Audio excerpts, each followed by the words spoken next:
judges, are you ready? My dog ate my homework. I thought it was in my bag, but it looks like I left it at home by accident. My computer crashed and I didn't save my work. My printer stopped working. Teachers, how many times have you heard these homework excuses? Many students at some point in their academic career have used one of these familiar excuses when they show up to class without their homework completed. These excuses are common, but maybe they are common for a reason. These excuses could be labeled as poor work ethic common amongst young students, but may be examples of the flaws in the heavy reliance on homework and the education system. Perhaps homework is given in quantities far too great for students. First and foremost, it is essential to have a well-defined understanding of homework. By strict definition of Merriam-Webster Dictionary, homework is tasks assigned to students by school teachers that are intended to be carried out during non-school hours. This working definition of homework allows its history to be traced.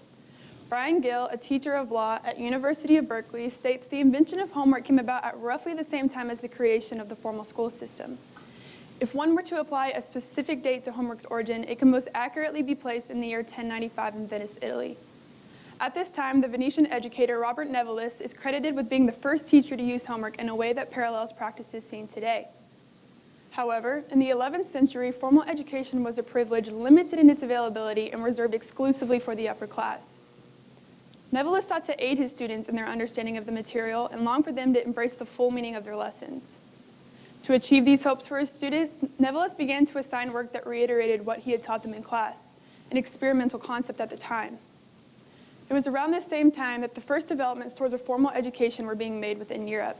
So naturally, Nevilis' educational application of assigning homework to students became intertwined with the first foundations of the education system. Historically, however, the application of homework was met with criticisms. As the right to education began to extend to all classes of people, the lifestyles of students began to play a role in the education system itself. The youth of the aristocracy were blessed with abundant leisure time and had little to no adverse effects on their daily lives. In contrast, the daily lives of the youth of the middle and lower class had little to no leisure time, with daily chores and responsibilities outweighing any sort of homework assigned. In 1901, the California legislature passed an act that effectively abolished homework for those who attended kindergarten through the 8th grade and limited it in high school. In the 1950s, homework made a resurgence in the American school system due to the beginning of the Cold War and desire for students to remain one step ahead of their Russian counterparts. For nearly 40 years, the Cold War and American competition with Russia defined not only the intentions of the American school system, but many of the intentions of the American society as a whole. As the Cold War drew to a close in the 1990s, the application of homework carried over into the post-Cold War society in which we live in now, with an overwhelming consensus within the American school system in favor of issuing homework to students of all grade levels. Now, one can move on to discussing the state of system at present. Sir Ken Robinson, an English speaker and advisor for creativity and education, says in his essay, Creativity in the Workplace, Innovation in the Workplace, currently the American system places emphasis on three main subjects: math, science, and English. The reason for this emphasis is due to the mass productions of new inventions and greater amounts of trade that occurred during the Industrial Revolution. It was during this time that the origins of many foundations of the current system were established. The Industrial Revolution began in 1760 and ended around 1840. America no longer lives in this era, but the same education system still remains. The current system relies heavily on homework, yet the universities that educate teachers lack in training them how to effectively apply homework. This lack of training for education majors in the area of homework means that teachers are at liberty to assign various amounts of homework based on what they deem as appropriate. The University of Minnesota's Center for Applied Research and Education Improvement issued a report stating, quote, "It is surprising how little attention is paid to the topic of homework in teacher education," end quote. Sarah Bennett, an attorney and writer for the Case Against Homework, reports that the majority of the teachers in the United States have reported that if homework is mentioned at all in their college-level courses, it was briefly discussed and merely conceptually. Many educators stated that they received little to no training on how to devise good assignments, how to decide how much homework to give, and how to involve parents. Studies have shown a large number of educators are assigning homework without any real evidence of its effectiveness. Teachers' training in the context of the application of homework is currently lacking not only in its structure and effectiveness, but also in its adverse effects on students with greatly differing lifestyles. This is due to an education system that views students on the same playing field rather than recognizing socioeconomic factors have on the performance of a student at school. The current system in this country traditionally relies on the application of homework, while quite often failing to account for the diverse social and economic lifestyles of its students. In addition, homework's consistently proven ineffectiveness results in negative effects on many students within the system. Therefore, due to the system's oversight of these varying lifestyles and the numerous negative effects that homework causes, homework should be done away with within the American school system. The primary filter on how homework is to be assigned should be decided through the outcome of effectiveness. If homework truly has a positive effect on the academic success of a student, then few arguments could really be levied against its application in the classroom. However, the belief that homework improves academic success has consistently been shown as invalid. In her book, The Case Against Homework, Bennett, a journalist and criminal defense attorney, stated there is little evidence to support that homework aids students in achieving academic success. Professor Harris Cooper of Duke University, the country's leading homework researcher, did a review in 2001 of more than 120 studies and its effects. He then updated his review in 2006 with an additional 60 studies. He found very little correlation between the amount of homework and achievement in elementary school and only a moderate correlation in middle school. Cooper himself wrote that even in high school, quote, "Too much homework may diminish its effectiveness or even become counterproductive," end quote. This lack of ineffectiveness in homework's ability to improve academic success is exemplified when looking at American students compared to students internationally. As of 2012, the students from the United States ranked 27th in math and 20th in science. In their essay, National Differences, Global Similarities, World Culture, and the Future of Schooling, David P. Baker and Gerald K. Latendre, both professors of education at Penn State, write, quote, "Countries with the highest scoring students on achievement tests, such as Denmark, Japan, and the Czech Republic, have teachers who assign little homework," end quote. Baker and Latendre go on to explain that, quote, "Countries such as Greece, Thailand, and Iran, where students have some of the worst averaging test scores, teachers will assign lots of homework. American students do as much as their peers in other countries, if not more, but still manage to score around the international average," end quote. So what do these countries with higher averaging test scores do differently? A country with an outstanding education record is the country of Finland. In 2012, Finland came in at #1 on the Global Index of Cognitive Skills and Education Attainment, which ranks countries based on international test scores, literacy, and graduation rates. The United States was ranked 17 out of 40. This high ranking is accompanied by an impressive graduation rate at 93%, contrasted by the United States graduation rate, which is at a lower 75%. Though their students occupy the top spot globally, Finland approaches homework and learning in a radically different way. Finland follows a European education model characterized by short school days and few homework assignments. The average school day in Finland is 5 hours long, homework is rarely given, and classrooms have 12 students to 1 teacher, so students get plenty of interaction. Also, the Finnish school system is free from heavy reliance on standardized testing, with only 1 standardized test given at the age of 16. Contrary to Finland, American schools such as those in New York give up to 10 standardized tests before ever reaching high school. This distinctively different number of standardized tests given by schools in America and Finland reveals a difficult truth that is persistent of the American school system. American schools teach largely to the test, and homework is highly reflective of this. According to Alfie Kahn, an American lecturer on the subject of education, homework studies confuse grades and test scores with actual learning. In his essay, Does Homework Improve Learning?, Kahn writes, quote, "Most reporters, like most researchers who write about education, talk about how this or that policy affects student achievement without questioning whether the way that word is defined in the studies makes any sense," end quote. Kahn goes on to discuss what these studies explain, stating, quote, "It turns out what's actually being measured, at least in all the homework research I've seen, is 1 of 3 things. Scores on tests designed by teachers, grades given by teachers, or scores on standardized exams," end quote.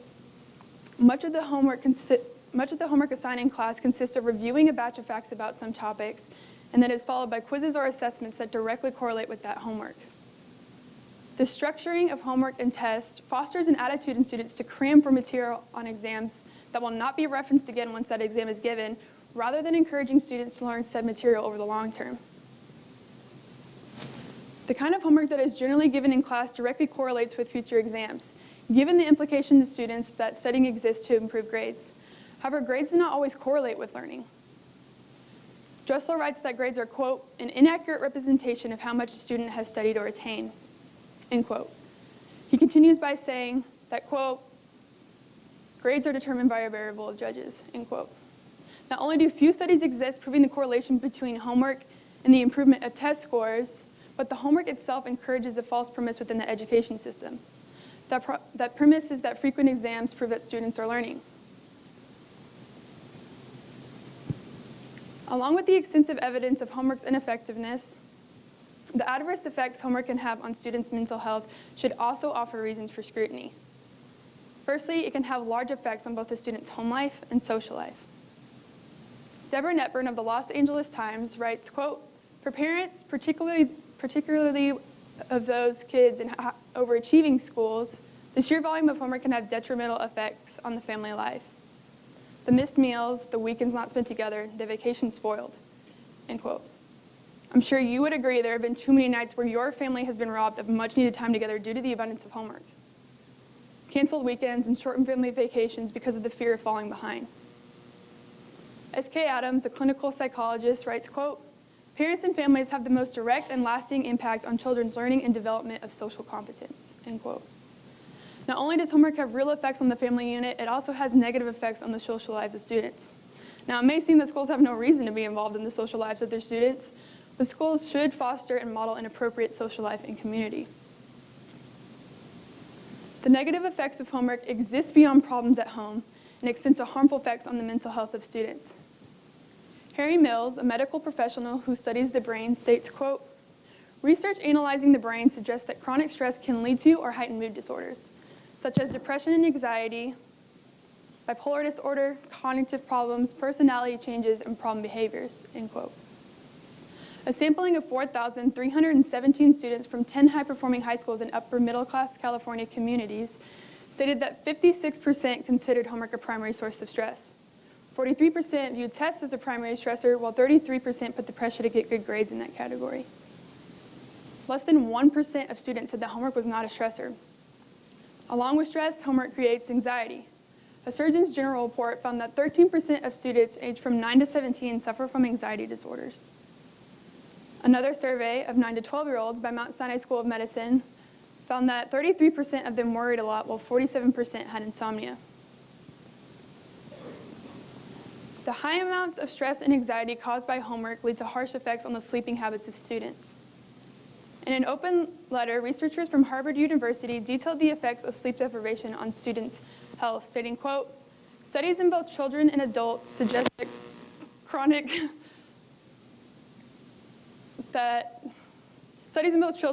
children and adults suggest that sleep problems may directly contribute to the development of some psychiatric disorders. This research has clinical application because treating a sleep disorder may also help alleviate symptoms of a co-occurring mental health problem, end quote. Their study found that too much homework is associated with reductions in health. In their open-ended answers, many students said that their homework led to sleep deprivation and other health problems. While the link between homework and lack of sleep remained clear, parents still allow their children to stay up late to complete assignments. But here's the wake-up call. Chronic sleep loss increases a child's risk of depression, impaired motor function, and even obesity.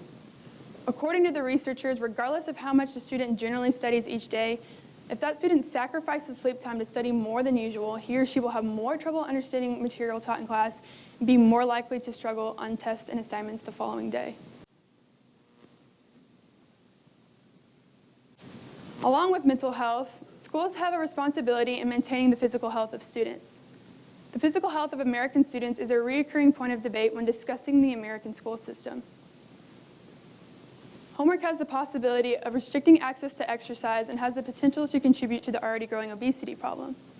KJ Delatonia, a journalist of the New York Times, writes, quote, the students reported averaging 3.1 hours of homework nightly and added comments like, there's never a break, never, end quote. When there is never a break from homework, there's really opportunity for physical health to contribute towards better health. Some will argue that homework has the potential to improve a student's academic success. A study released in 2006 by the director of Duke University's Program in Education analyzed and combined the results of dozens of homework studies. Their study found a positive relationship between the amount of homework students do and their achievement outcomes. Their study also found that students who had homework performed better on class tests than those who did not. Contrary to that finding, Bennett states that homework does not help with state testing and funding. Quote, "It is impossible to determine whether more homework causes higher grades or better test scores," end quote. Again, American students do as much as their peers in other countries, if not more, but still manage to score around the international average.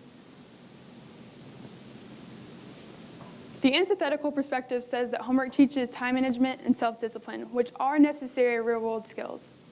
It provides an opportunity for students to learn self-discipline, organizational skills, and to take responsibility for their own learning. Moreover, they learn about time management and perseverance by having to turn required homework in on time regardless of problems or difficulties. Completing homework in a timely manner can assist in a child's self-confidence when completed successfully.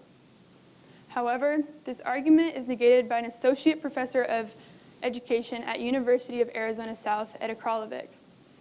The professor says, quote, "There has been no research done on whether homework teaches self-discipline, responsibility, or motivation. That's just a value judgment. The counter-argument can just as easily be made that homework teaches kids to cheat, to do the least amount of work, or to get by," end quote. Proponents of homework will argue that homework has the potential to strengthen and foster parent-child relationships. Not only does it improve the relationship between parent and child, but it also enhances the relationship between student and educator. Quote, "Most parents take their child's educational progress seriously and aim to support their offspring as best they can," end quote.